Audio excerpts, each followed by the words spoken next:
Si je vous parle de Carly dans Transformers, vous allez sans doute penser à l'un des deux personnages suivants. Une partie d'entre vous, les plus jeunes peut-être, ou ceux qui sont davantage fans des films, penseront à la copine de Sam dans Dark of the Moon, interprétée par Rosie Huntington-Whiteley, en remplacement de Megan Fox. Look at the curves. Elegant, isn't it? Beautiful. Sensual. Built to evoke the body of the ideal woman. Ah, j'ai envie de crever!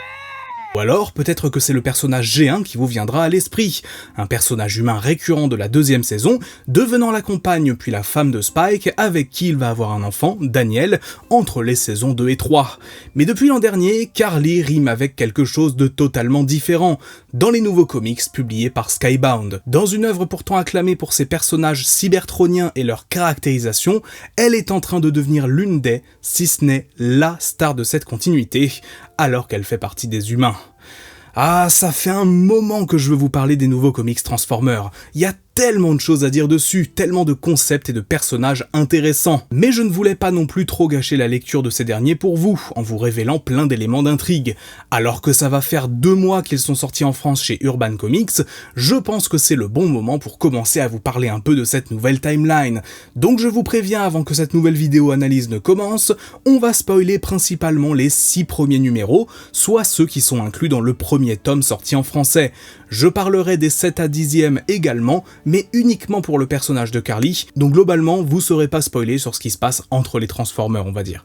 Bref, sur ce, let's go. Carly, dans les comics de Skybound, est une artiste que l'on découvre dès le premier numéro de cette histoire. Elle possède un van sur lequel elle peint diverses choses, visiblement inspirées par des univers de fiction et de fantasy.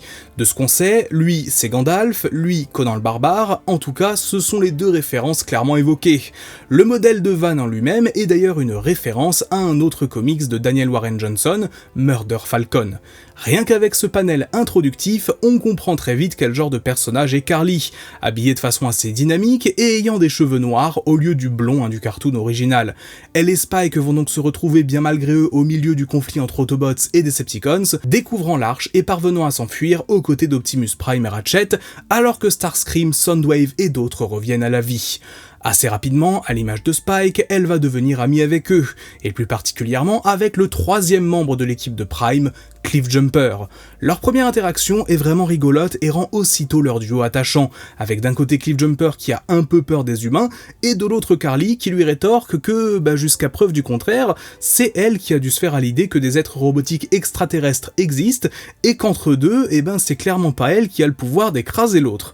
Elle ajoutera d'ailleurs à son van quelques heures plus tard un dessin d'Optimus Prime, une erreur en rétrospective qui permettra à Laserbeak de la traquer jusque chez elle.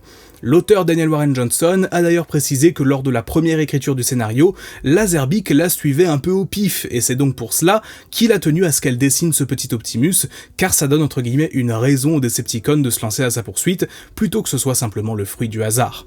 En rentrant chez elle, alors qu'elle pensait trouver son père Davy, elle tombe nez à nez avec celui de Spike, en attirail militaire, ayant assisté à l'attaque des Decepticons qui a eu lieu dans le numéro précédent, et dans laquelle, Davy a été tué par Starscream.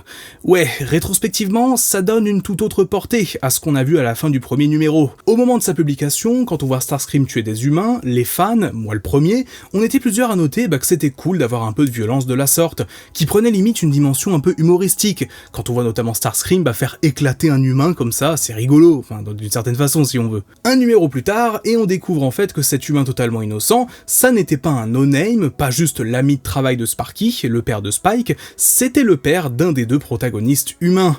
Et narrativement, ça va être l'un des points majeurs pour Carly. La guerre entre cybertroniens ne va plus juste être un conflit affectant la Terre, c'est un conflit qui va devenir personnel pour elle. Pas juste parce qu'elle a découvert l'Arche, mais parce que les Decepticons ont changé son existence à jamais. Elle ne pourra d'ailleurs qu'assister impuissante aux balles perdues que recevra Spike et devra aussi défendre personnellement Cliffjumper, qui est vu par les autres humains comme une menace également. Ce dernier essaye d'ailleurs de la réconforter, expliquant que Starscream a également tué son clan, ce qui l'a conduit à rejoindre la guerre aux côtés d'Optimus dès le lendemain. Carly s'impliquera alors davantage dans le conflit, motivée par la volonté de venger son père et même Spike, qui à ce moment est encore dans le coma. Même si son expérience avec les armes à feu est faible, pour ne pas dire inexistante, elle essaiera d'aider les Autobots lors de la bataille suivante et sera sauvée par Arcee, la première mais pas dernière interaction entre les deux personnages. Alors qu'Optimus prépare une contre-offensive d'envergure contre l'Arche, occupée par les Decepticons, il souhaite, tout comme Sparky, la laisser pour qu'elle ne prenne pas de risques. Elle s'y oppose alors fermement, estimant ne plus avoir rien à perdre et souhaitant participer à son échelle à la défaite des Decepticons. Cliffjumper partage sa vision des choses et l'emmène alors avec lui. Lors de cet affrontement, alors qu'Optimus, Ratchet et les autres Autobots s'affrontent Devastator, Cliffjumper et Carly tombent nez à nez avec nul autre que Starscream. L'interaction entre elle et Starscream d'ailleurs, même si elle est remplie de rage, est aussi un poil comique quand elle lui dit qu'il a tué son père et qu'il ne sait pas ce que c'est. Il affronte alors Cliffjumper, lui disant se rappeler la façon dont il avait tué chaque membre de son clan, jusqu'à ce que Carly parvienne à s'emparer d'un petit blaster et à difficilement appuyer sur la détente.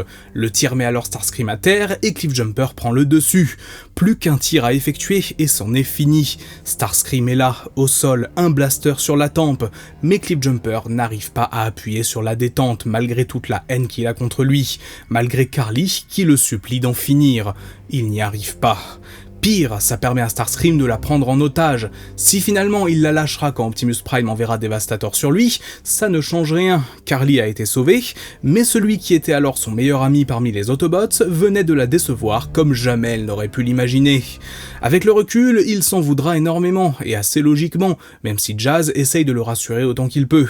Carly quant à elle ne lui accorde pas cette faveur. Se venger de Starscream par ses propres moyens est devenu sa priorité, et elle est en train de s'entraîner au tir lorsqu'Arcee vient pour échanger avec elle. Elle se reconnaît en elle, étant la seule survivante de son clan également sur Cybertron.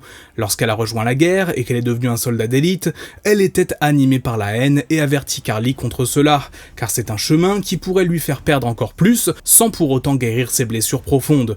Mais évidemment, à ce stade, Carly n'est pas prête à entendre cela. Elle ne veut que la vengeance contre Starscream, et ça peut se comprendre. Cliffjumper essaiera maladroitement de se rapprocher d'elle de nouveau, lorsqu'elle emmène Spike prendre l'air sur une plage, mais c'est trop tôt pour pardonner ce qui s'était passé dans l'Arche, et ce même si Spike essaye de la raisonner un peu. Elle décide alors de passer à l'action, et puisque Starscream est inatteignable pour le moment, Carly fera avec ce qu'elle a sous la main.